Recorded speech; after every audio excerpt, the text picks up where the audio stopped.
Let's now look at how we sum a geometric one. Let's come up with some formulas for that one. If I was to write all the terms out, there we are, a plus AR squared. The last one would be AR to the power of n minus 1. I'm going to rewrite it, but I'm also going to multiply both sides by r. Now, when I've rewritten it, I've done it in a very particular way so that I'm lining up the powers of r to highlight, hey, simultaneous equations here, if I subtract, then most of these terms are going to cancel out when I subtract. I'll just be left with the last term, but then minus the first term of the top one. So AR to the power of n minus a. Divide both sides by r minus 1 and I have a formula. Now here's the thing.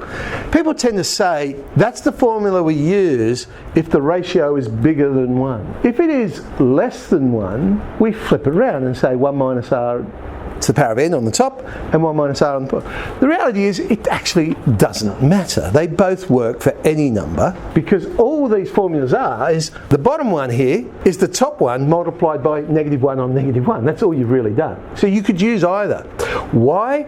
I guess it's because we like the bottom to be a positive number. If r is bigger than 1, then r minus 1 would make more sense to use.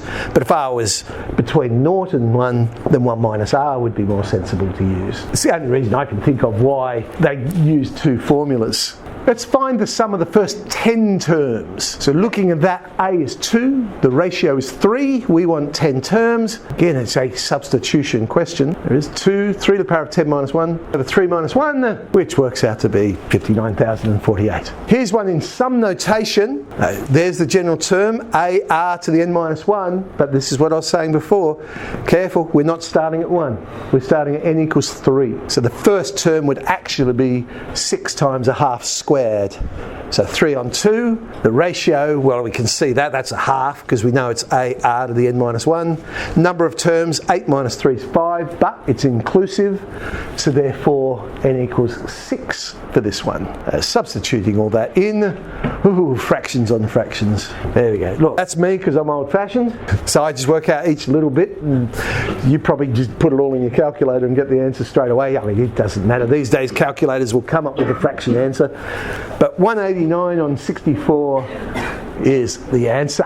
This was a really interesting question. It's where it tied together stats and this topic as well. So it's a discrete random variable. There's the probability distribution table they've given us. And we have to show that the expected value of x is n outside of 2r minus 1. To work out expected value of x, I'm going to need a third row. So x times the probability of x. We've got to do that. Something really nice happens when we multiply it. The first one, r times r to the power of n, will be r to the power of n plus 1. But I do the second one, it's also r to the power of n plus 1. In fact, every single one of them will be r to the power of n plus 1. We know the expected value of x is the sum of that row, the sum of the xpx. So the question now is, how many r to the power of n plus 1s do we have?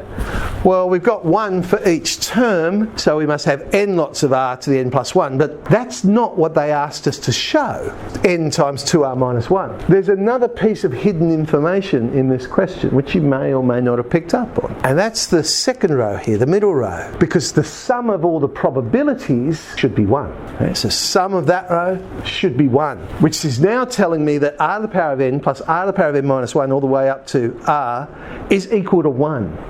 Now the left hand side, that's a geometric progression. So I can use my formula a, which is r. I'm actually using the last term as the first term, but so a is r. The ratio is also r. Playing around with that, I get that r to the power of n plus 1 is indeed 2r minus 1, and that's what we want to substitute in to get the answer. Nice little question. All right, that shall do us for today.